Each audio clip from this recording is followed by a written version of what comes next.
माझं काम केलंच ना तर तुझ्या घरची लक्ष्मी रोज पाणी भरल. पाणीच भरते, पाणी कमी भरते, नळ भांडण जास्त करते. माझ्या बायकोचं नाव लक्ष्मी आहे. ती आत्ता दुसऱ्याच्या घरचं पाणी भरतीये. माझं काम केलं तर तुझ्याच घरचं पाणी भरल. हा कळलं का? आता ही लक्ष्मी दिली म्हणलं आपोआप पाणी भरे. झालं मोजून झालं. चालले की हो. घरी जाऊन मोजा. कुठा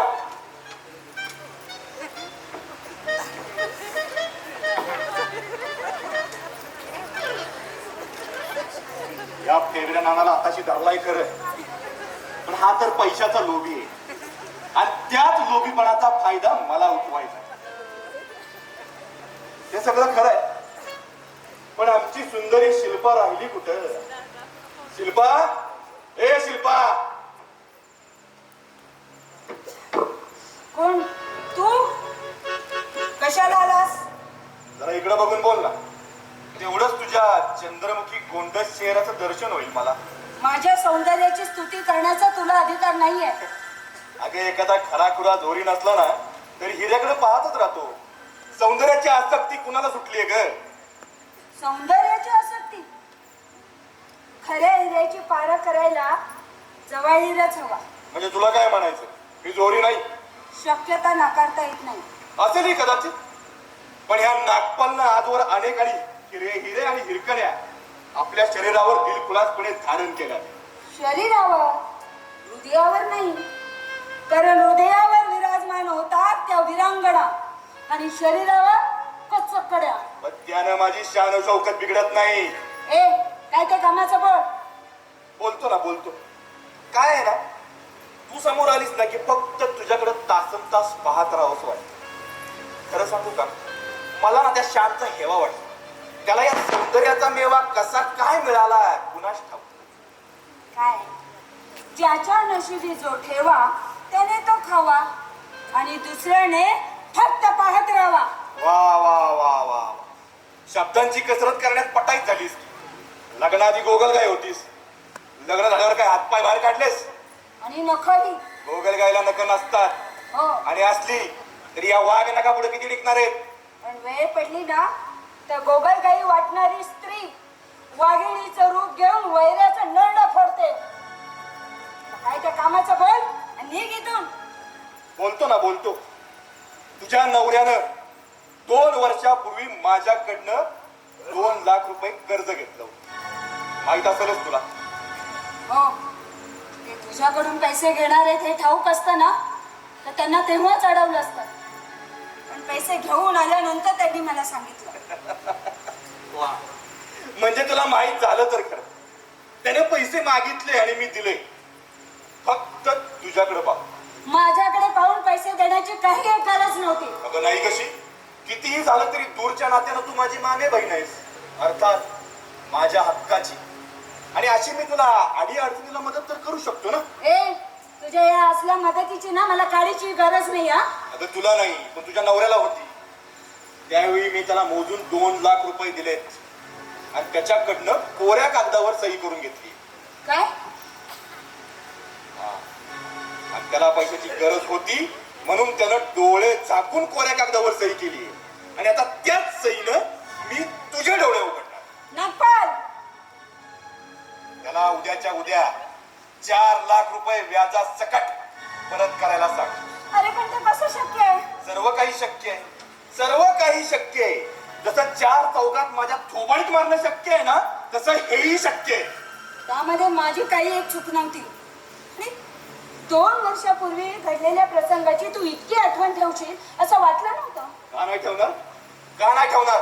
अगं 4 चौकात या वाडीच्या दादावर हात टाकलास, त्याचे वळ माझ्या हृदयावर उमटलेत. एक वेळ गालावरचे वळ जातील पण हृदयावरचे वळ सहजासहजी पुसले जात नाहीत. अरे पण मी तुला मारलं यात माझी काय चूक? माझ्या जागी जर दुसरी तिसरी असती ना तर चपलीनच फोडलं असतं. आदती असली म्हणून काय झालं? 4 चौकातही रस्त्यात तुम्हाला पिक्चर साठी बोलावत होतास. यात चूक काय होती? अगं मी तुझ्यासोबत लग्न करणार होतो आणि त्याबद्दल मी माझ्या मित्रांना पार्टी देखील देऊन टाकलेली होती. माझ्या पार्टीचे पैसे पाण्यात घालवलेस, माझ्या मित्रात माझी बदनामी केलीस. आता तेच पैसे मी तुझ्याकडनं दाम दुपटीनं वसूल करणार आहे. हे बघ नागपाल, झाला प्रसंग विसरून जा ना. मी विसरेन, पण माझे मित्र कसे विसरतील? मग थोडे दिवस थांब. ते शक्य नाही.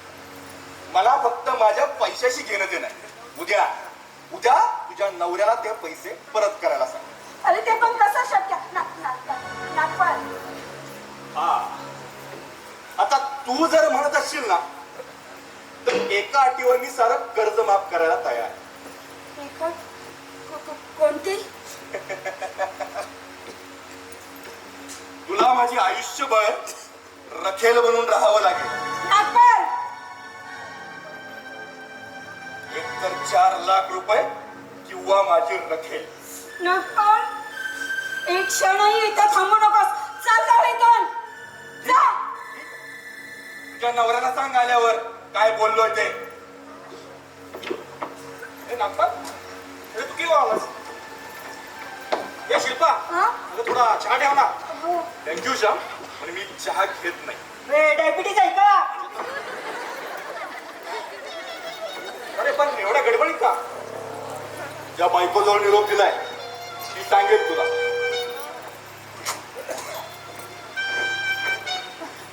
अहो काय किती उशीर केला?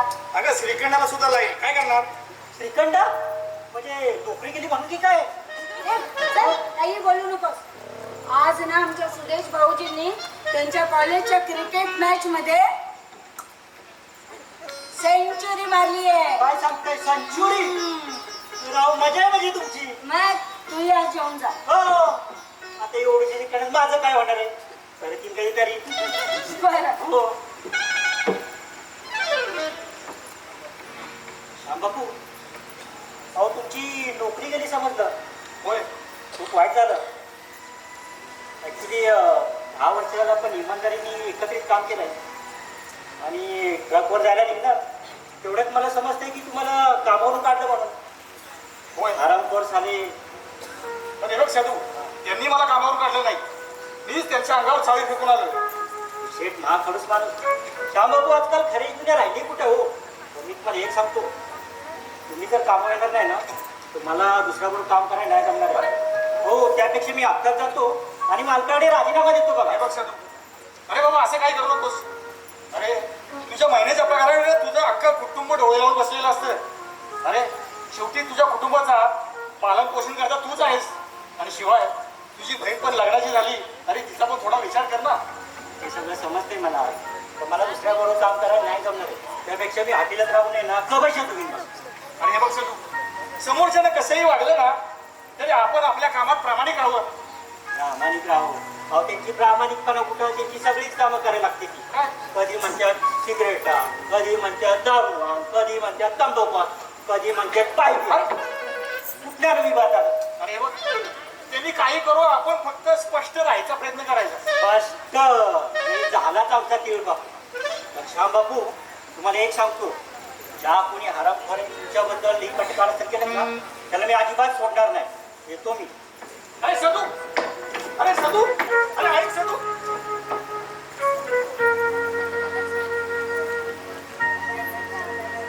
काय हा साधू, 10 वर्ष झालं माझ्याबरोबर इमानदारीने काम करतोय.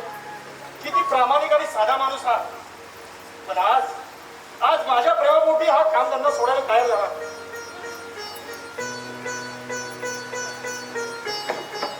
शिल्पा, हे शिल्पा, आले.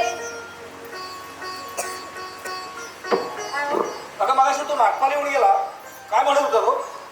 ते तुम्ही त्याच्याकडून 2 लाखांचं कर्ज घेतलंय ना, होय.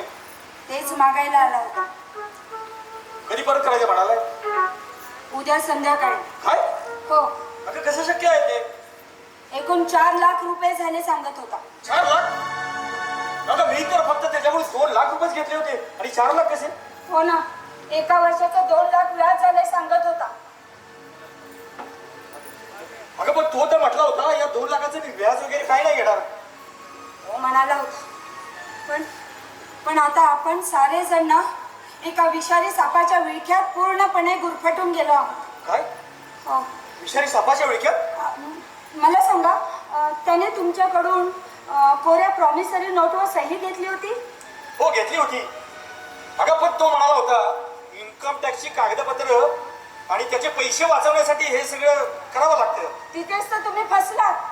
अहो, तुमच्या भोळ्या स्वभावाचा अगदी बेमालूमपणे त्याने फायदा उठवला. एक नंबरचा तो गुन्हेगार आहे. एक तर त्याला आपलं हे घर हवंय किंवा किंवा नाही का? नाही काय काय? काही नाही, काही नाही, काही नाही.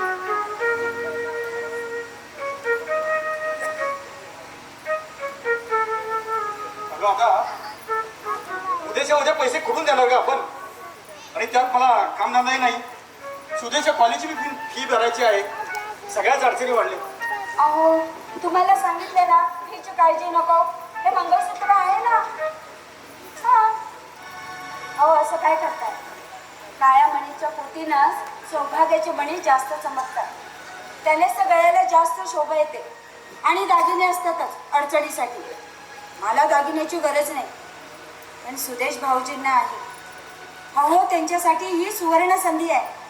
आणि दागिन्याच्या हव्यासापोटी मी ते दौडू देणार नाही. तुम्ही हे घ्या, दौडा तेवढं परत आणा. हा, घ्या. वहिनी, वहिनी. अहो भाऊजी, अरे सुदेश, काय झालं ना? अरे काय करतो सुदेश? उठ. नाही वहिनी, मला ते पवित्र पायावर शंभर तरी विसरवतो. अरे उठ सुदेश, अहो, उठ. उठा, उठा बरं तुम्ही. गात खरोखर मोठे पण दिसलं वहिनी. आता असं वाटतं जणू खरोखर माझी आई मला भेटली. या मंगळसूत्रात असं अख्खं जग बांधलंय का वहिनी? पण वहिनी, त्या शुभेच्छा शब्द आहे तुला. तुला एवढे दागिने करेल की एखाद्या मंदिरातल्या देवीच्या अंगावर देखील तेवढं दागिने नसते. अहो, मला दागिने नको. तुम्हाला माहिती आहे, मला भाऊ नाही. मी लग्न करून या घरात आले आणि तुमच्या रूपानं मला भाऊ भेटला. मी आनंदानं बहरून गेले. मी माझं सारं आयुष्य यांच्या पायी वाहिलंय. आता यांचं घर आणि यांचं आयुष्य बहरून काढणं हेच तर माझं कर्तव्य आहे. आणि हीच तर माझ्या पातिव्रत्याची पुण्याई आहे. आता तुम्ही ना जास्त काही बोलत बसू नका. अहो, हे घ्या, सरळकडे जा आणि तसंच यांची कॉलेजची फी भरून या. कळलं? जा लवकर बरं. सुदेश भाऊजी, सुदेश भाऊजी, जा लवकर या ना.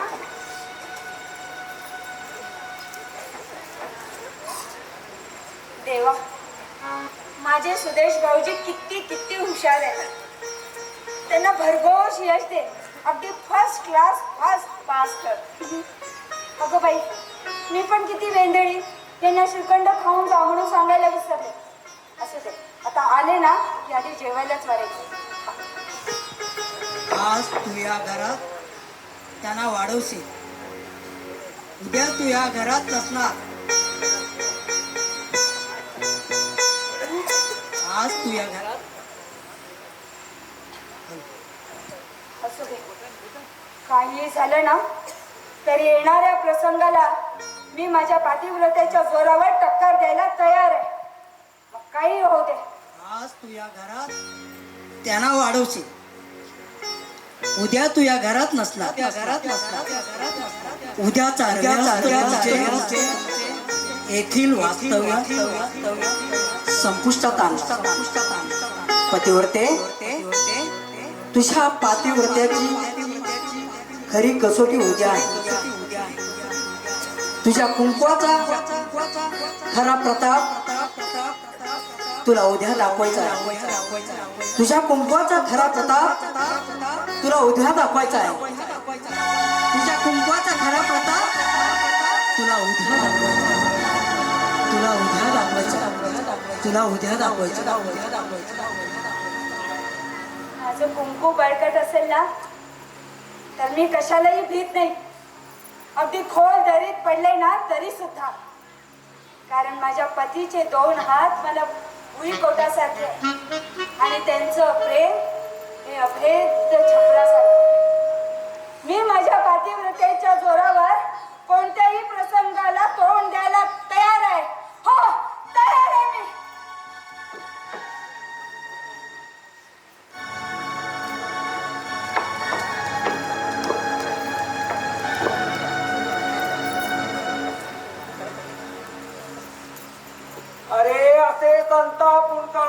नाही.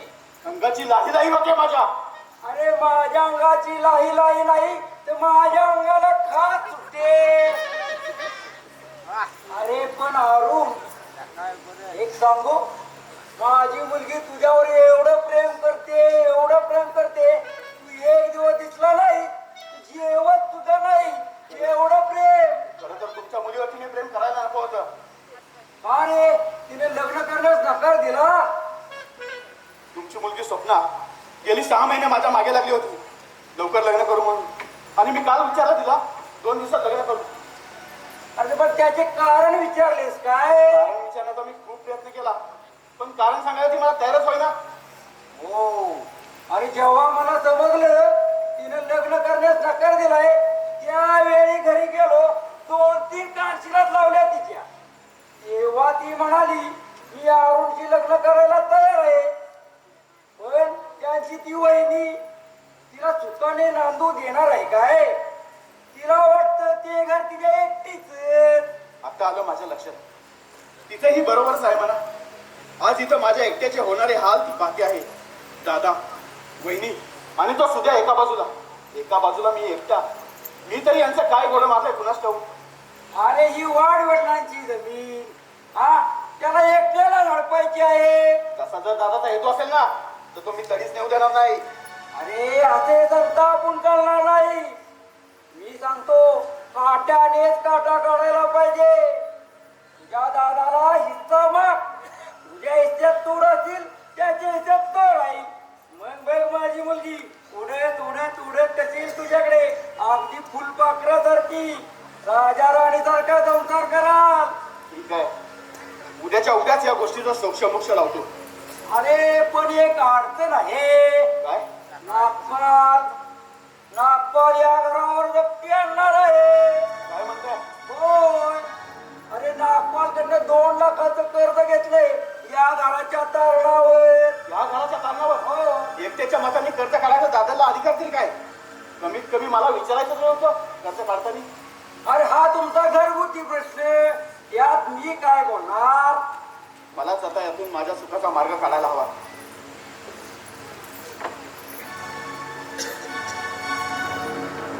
त्याला आता माझ्या मुलीच्या चांगलेच मागे लागले.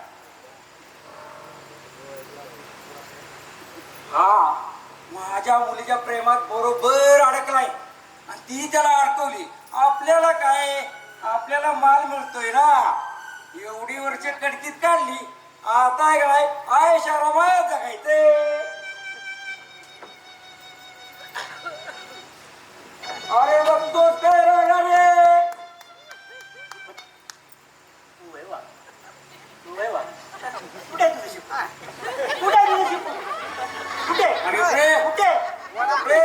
माझ्या नादाला लागू नको. तुझ्या नादाला?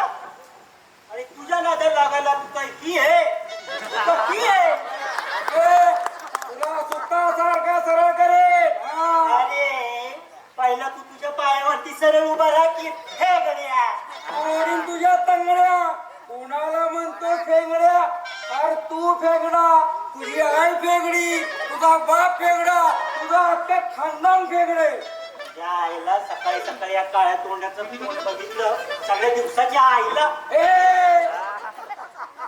तुला नागपाला सांगून चांगला वटणीवर आणतो बघ. हा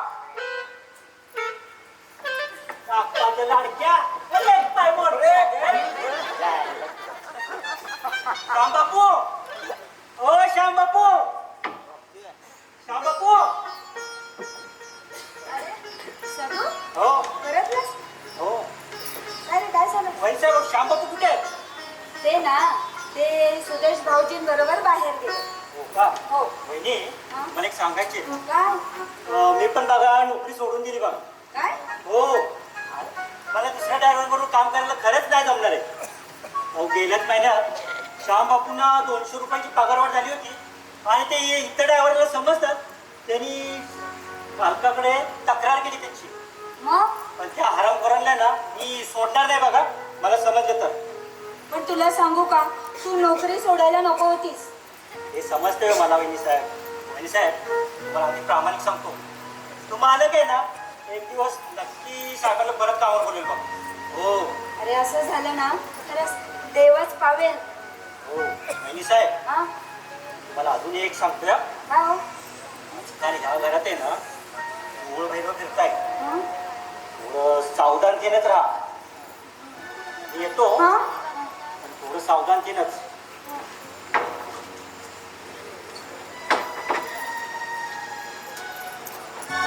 काय काय तो आला कोण?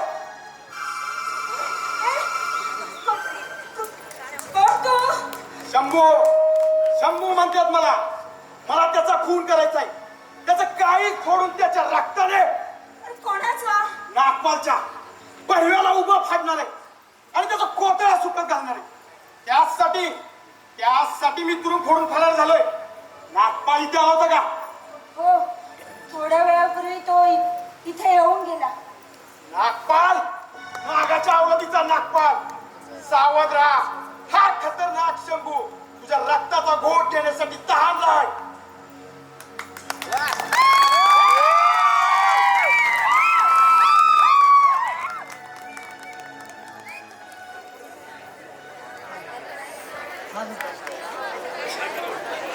हॅलो